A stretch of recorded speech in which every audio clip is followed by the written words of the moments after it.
Ni que faire les dispositions dans le par un jeune, si que signe, t'as pas les courants watame. Ni que faire mon reméngan, t'auras zakra mal à toi à peine de taille, t'auras joué par si que signe. Ela mti ko ba ni me soya. Ni ba mo do nse to to swinga. Ba wuna.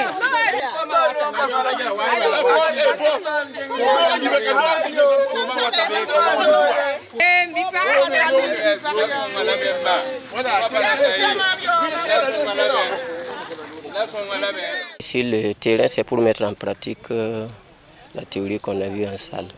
C'est-à-dire, dès que la population reçoit l'alerte, comment diffuser l'alerte. Après la diffusion de l'alerte, quelles sont les mesures à adopter? C'est-à-dire la solidarité communautaire. Voilà, ils doivent aider les personnes vulnérables, les vieilles personnes, les femmes enceintes, les enfants, voilà, pour quitter, aller dans une zone sécurisée.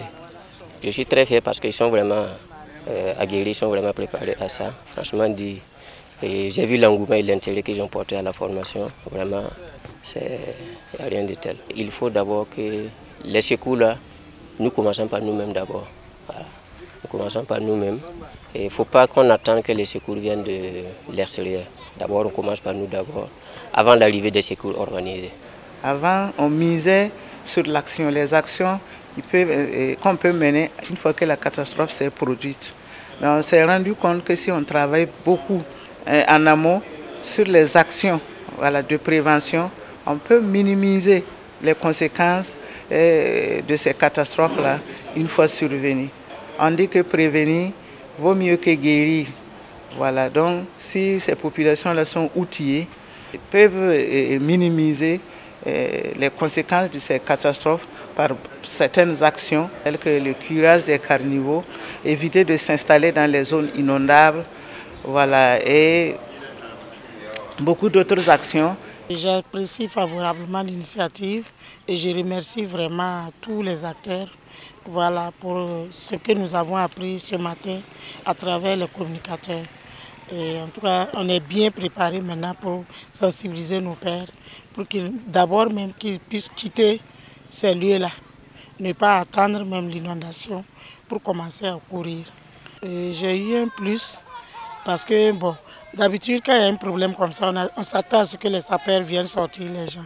J'ai vu qu'ici on nous a appris à sortir de nous-mêmes, à être solidaires pour pouvoir aller dans le site choisi. Nous allons mettre en place un comité au niveau des femmes, parce que nous sommes là pour les femmes. Voilà, on va mettre un comité en place pour aider à sensibiliser les personnes concernées. C'est une très belle initiative. Vous savez que la question des inondations, c'est vraiment une préoccupation et un défi pour les collectivités. Donc cet atelier de sensibilisation des communautés vient à point nommé, d'autant plus que nous sommes donc à l'entrée de la saison hivernale. Ça va permettre d'outiller les communautés, de les permettre de comprendre un peu quel comportement, comment il faut s'y prendre en cas d'inondation et quels sont les comportements même à éviter pour en tout cas atténuer justement les effets des inondations au niveau de notre commune.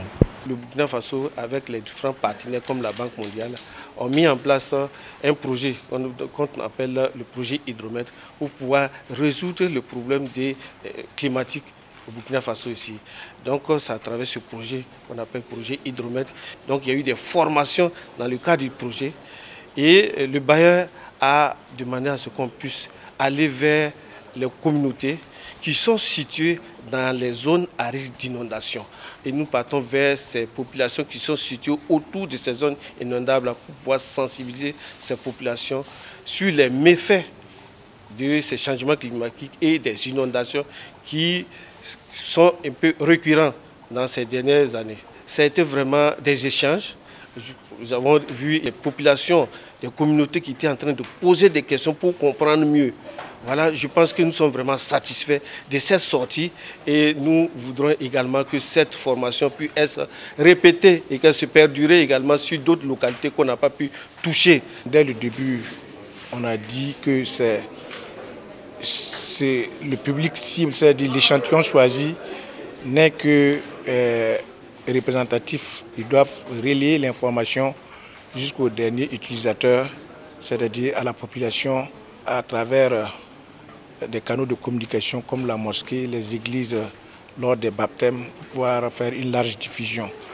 Donc l'intérêt est vraiment capital parce que non seulement ça les protège, et compte tenu également du fait que la saison tarde à s'installer, ça lève toute inquiétude, notamment le début tardif qui est annoncé, afin de pouvoir trouver des solutions pour pouvoir aborder le début de la saison sans inquiétude, espérer que la saison va se terminer telle que nous l'avons souhaité. Merci.